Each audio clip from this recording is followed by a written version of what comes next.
Профориентационная работа с молодежью на сегодняшний день проводится всеми военными комиссариатами. Выпускники школ, изъявляющие желание поступить в военно-учебное заведение, могут обратиться в военный комиссариат по месту жительства. Выпускник военного вуза получает ряд преимуществ, например, сразу два образования – военное и высшее гражданское.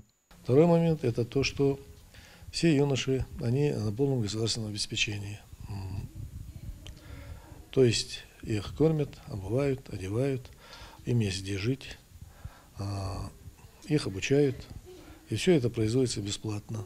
Второй момент – днем и ночью с ними рядом командиры, старшие начальники, которые наблюдают за тем, чтобы ими соблюдалась воинская дисциплина, то есть чтобы они нарушали, и чтобы они не попали в какие-нибудь неприглядные ситуации.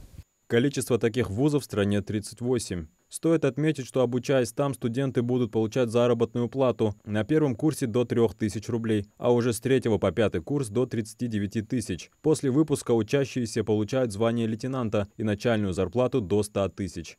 На сегодняшний день мало где здесь целыми днями работает и получает заработную плату в размере 35-36 до 40 тысяч.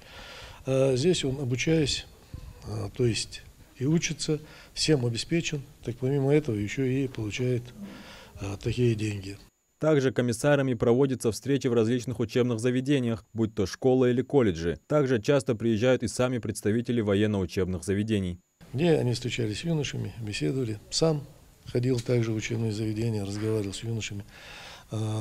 Были такие ребята, у которых старшие братья служат, то есть закончили военное училище. И, допустим, его брат, который обучается в школе в настоящее время, также изъявил желание, желал поступить. Документы оформили, отправляем. Количество военно-учебных заведений на сегодняшний день только увеличивается, отмечает Заурбек Гадаборшев. В связи с этим и набор учащихся с каждым годом больше. Полученное образование в дальнейшем позволит им без проблем трудоустроиться. Адам Гуражев, Магаз 24.